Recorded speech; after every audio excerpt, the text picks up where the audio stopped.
Assalamualaikum. Jumpa lagi dengan channel obrolan Haris. Kali ini kita akan membahas nasib apes gadis Indonesia yang menjadi Jugun Yanfu, yaitu budak seks tentara Jepang pada masa penjajahan Jepang di tanah air. Sebenarnya Jepang tak lama menjajah Indonesia, hanya 3,5 tahun, dari tahun 1942 hingga 1945. Tetapi derita yang dirasakan rakyat Indonesia sungguh luar biasa. Pantas saja Korea Selatan yang juga pernah dijajah Jepang menaruh dendam kesumat kepada bangsa ini.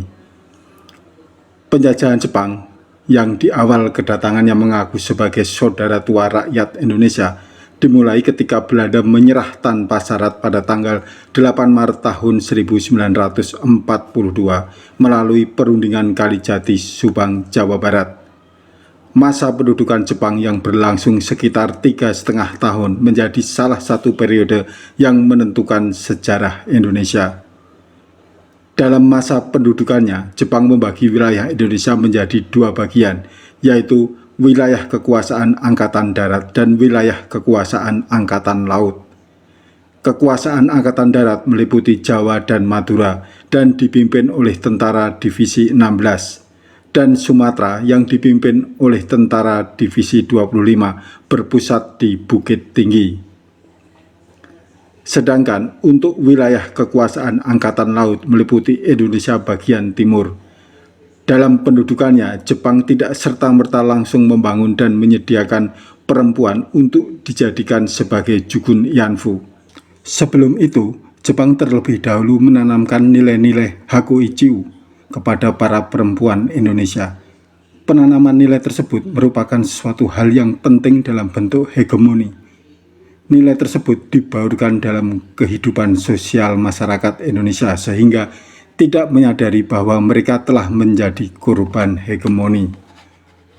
Sebagai informasi, semangat Hakuichiu adalah slogan persaudaraan universal yang digunakan Jepang untuk menciptakan kawasan kemakmuran bersama Asia Timur Raya dalam Perang Dunia Kedua. Sementara itu, adanya pembangunan Comfort Station dibuktikan dengan adanya penemuan dokumen-dokumen pemerintah yang berisi mengenai perintah akan pembangunan Yanjo. Sedikitnya terdapat sekitar 127 dari 131 dokumen mengenai Jugun Yanfu, di mana di antara keempat dokumen tersebut berisi mengenai keterlibatan militer Jepang dengan praktek-praktik Jugun Yanfu yang dilakukan oleh Jepang di Indonesia. Jepang bukan hanya memanfaatkan sumber daya alam Indonesia, namun lambat laun Jepang juga ikut memanfaatkan sumber daya manusianya untuk kepentingan perang mereka, di mana semua rakyat dikerahkan tenaganya, mulai dari dijadikan sebagai militer Jepang sampai dijadikan sebagai pekerja paksa. Bahkan perempuan pun tak luput dari incaran. Selain dikerahkan sebagai Jugun Yanfu, perempuan Indonesia juga dikerahkan dalam pekerjaan-pekerjaan massal seperti kerja bakti, di mana wanita bertugas menyediakan makanan di dapur umum dan keterlibatan dalam palang merah. Cara Jepang dalam melakukan perekrutan Jugun Yanfu di Indonesia sama dengan cara perekrutan di Korea Selatan dan Jepang. Di awal, Jepang akan melakukan tawaran-tawaran beasiswa, janji-janji, ataupun menawarkan pekerjaan. Para perempuan ini dijanjikan akan bekerja di restoran atau rumah makan ataupun rumah sakit. Apabila cara-cara tersebut tidak berhasil, maka pemerintah Jepang akan melakukan dengan cara paksaan. Setelah itu, para tentara Jepang akan mendata para perempuan yang dijadikan sebagai sasaran dan akan membawa mereka ke tempat-tempat tertentu.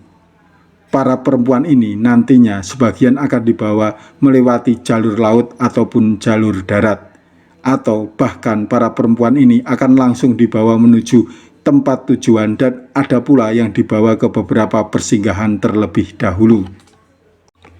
Perempuan-perempuan yang dibawa Jepang akan disebar ke seluruh wilayah Indonesia atau bahkan keluar Indonesia. Perempuan Indonesia yang direkrut sebagai Jugun memiliki kisaran umur sekitar 13-18 tahun. Para perempuan Jugun Ianfu ini nantinya akan dikumpulkan di rumah khusus dengan penjagaan yang ketat. Di Indonesia, Jepang diperkirakan telah mendirikan setidaknya 40 rumah hiburan yang diperuntukkan untuk para tentara Jepang. Setiap harinya, para perempuan Jugun Ianfu ini diharuskan untuk melayani tentara Jepang. Setidaknya terdapat 30 tentara Jepang yang datang kepada satu perempuan Jugun Ianfu. Setiap tentara yang datang diharuskan membeli karcis terlebih dahulu untuk mendapatkan pelayanan seks dari perempuan Jugun Ianfu. Mirisnya, para perempuan Jugun Ianfu ini tidak pernah sekalipun dibayar. Kadang mereka mendapatkan uang tips dari perwira Jepang sehabis melayani di ranjang. Sebelum perempuan Jugun Ianfu dibawa ke Ianjo, mereka akan diperiksa oleh dokter suruhan Jepang. Saat pemeriksaan dijaga ketat oleh 2 tentara Jepang. Setelah sampai di Ianjo, keperluan Jugun Ianfu juga sudah disiapkan, dari perlengkapan mandi sampai pakaian.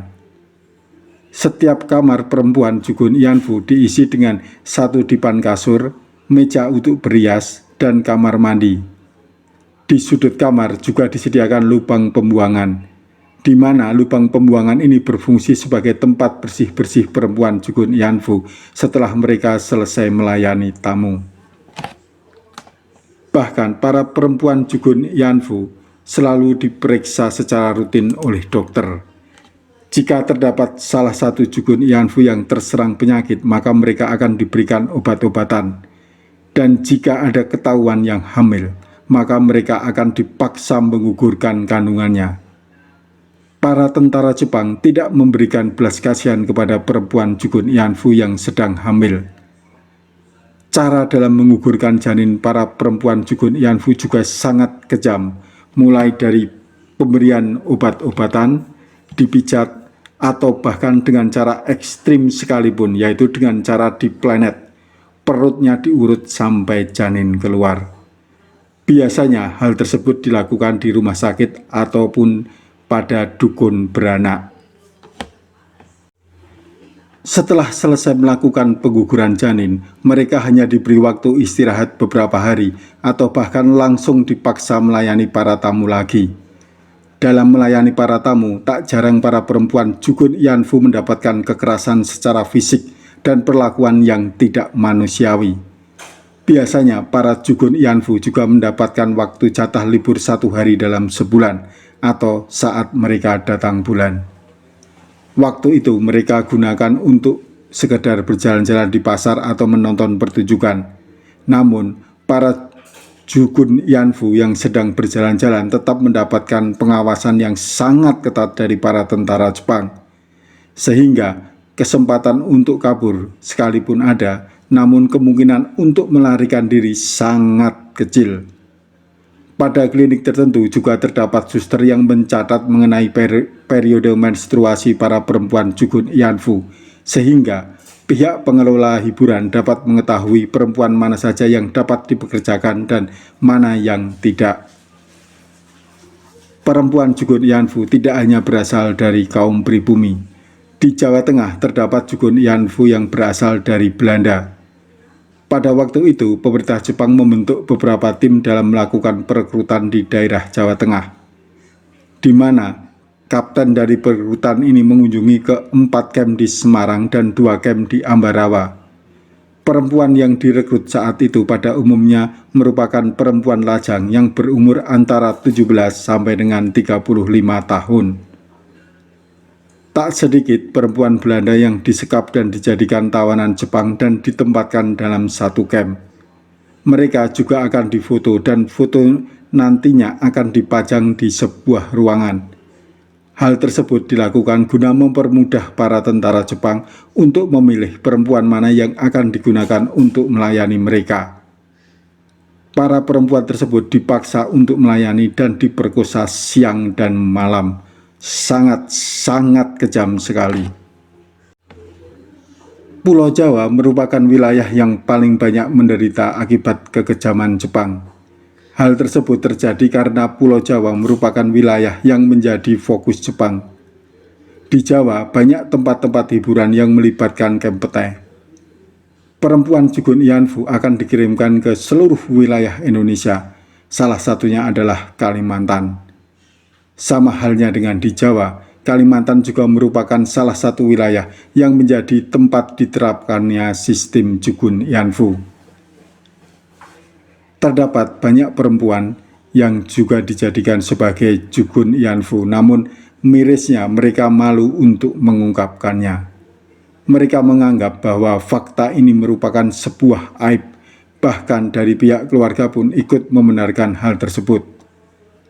Di wilayah Sumatera, perempuan Jugun Ianfu sering disebut dengan jalan PS.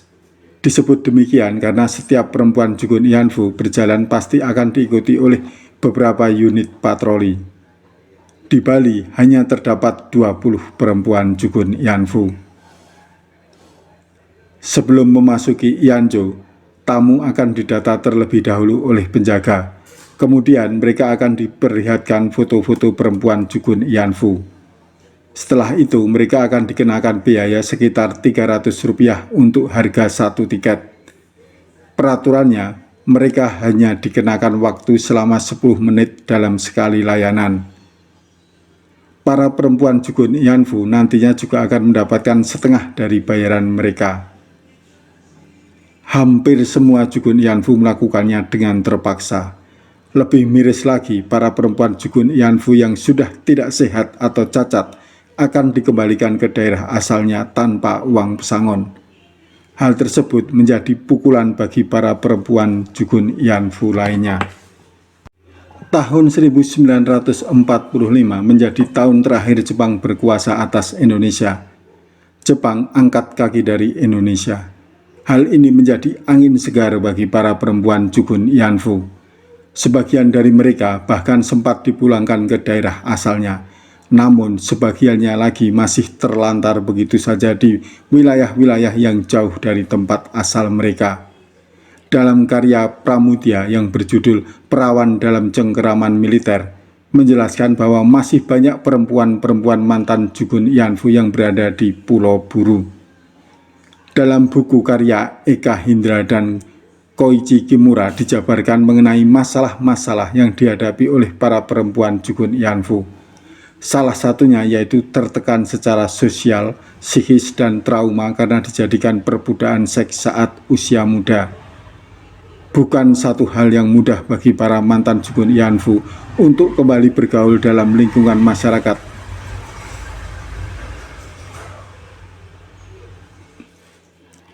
Dalam buku karya Eka Hindra dan Koichi Kimura dijabarkan mengenai masalah-masalah yang dihadapi oleh para perempuan Jugun Ianfu.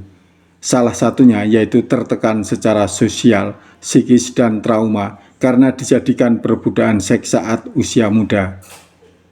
Bukan sesuatu hal yang mudah bagi para mantan Jugun Ianfu untuk kembali bergaul dalam lingkungan masyarakat. Mereka merasa rendah diri dalam lingkungan sosial. Kesehatan mereka juga buruk akibat kekerasan fisik dan psikis yang mereka terima saat di Ianjo. Masalah yang paling berat adalah mengenai tanggapan masyarakat akan status mereka. Mereka merasa tertekan secara sosial karena masyarakat menganggap diri mereka kotor dan bekas pelacur Jepang. Tentu saja hal tersebut menjadi traumatis tersendiri bagi para mantan Jugun Ianfu. Banyak dari para mantan Jugun Ianfu yang miskin karena tidak bisa bekerja. Mereka ditolak bekerja karena status yang mereka miliki.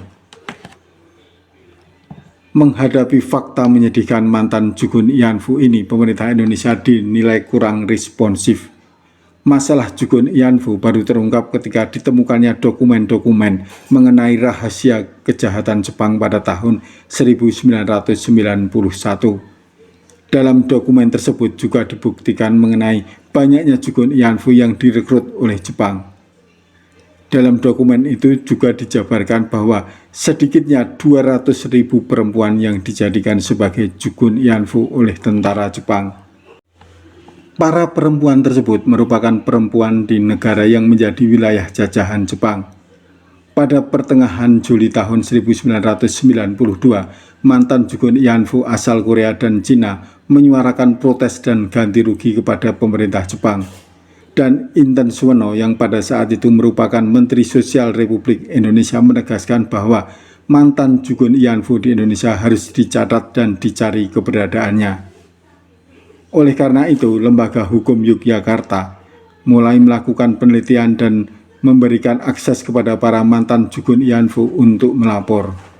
Dan bantuan juga datang dari anggota Federasi Pengacara Jepang yang ikut turun tangan membantu mantan Jugun Ianfu untuk mendapatkan kompensasi dari pemerintah Jepang. Tercatat selama bulan pembukaan ruang pelaporan akan Jugun Ianfu di bulan April sampai Desember tahun 1993, terdapat belasan ribu romusa dan ratusan mantan Jugun Ianfu. Berdasarkan data Komnas HAM dan Jaringan Advokasi Jugun Ianfu atau JAJI di Indonesia, terdapat sekitar 25.000 ex-Jugun Ianfu yang berhasil diidentifikasi di Yogyakarta dan Bandung. Diperkirakan masih banyak ex-Jugun Ianfu lainnya yang belum terdata. Selama penyelesaian kasus Jugun Ianfu ini, LBH Yogyakarta selaku penasihat hukum Jugun Ianfu Indonesia berusaha memperjuangkan keadilan yang pada awalnya tidak diberikan oleh pemerintah Jepang. Keberadaan Jugun Ianfu Indonesia harus diakui saat perundingan di Tokyo pada tahun 1996. Setelah itu mendapat kompensasi dana mulai dari tahun 1997. Dana tersebut oleh Kementerian Sosial digunakan untuk membangun panti-panti sosial dan tidak diberikan secara langsung kepada korban yang bersangkutan, sehingga banyak muncul pertentangan dari pihak ex-Jugun Ianfu Indonesia terhadap pemerintah. Pemerintah Indonesia tidak secara tuntas menyelesaikan permasalahan ini dan cenderung bersikap pasif. Berbeda dengan Korea Selatan yang terus-menerus meminta kompensasi serta permintaan maaf resmi dari pemerintah Jepang. Para Jugun Ianfu merupakan potret sejarah kelam perempuan ketika terjadi Perang Dunia Kedua. Tentara Jepang telah sengaja membuat perempuan Jugun Ianfu menderita sepanjang hidup, kehilangan harkat dan martabatnya sebagai manusia sejak remaja karena kekerasan seksual, baik psikis maupun fisik. Teman-teman, kekerasan seksual seperti itu tidak boleh terjadi lagi di negeri tercinta.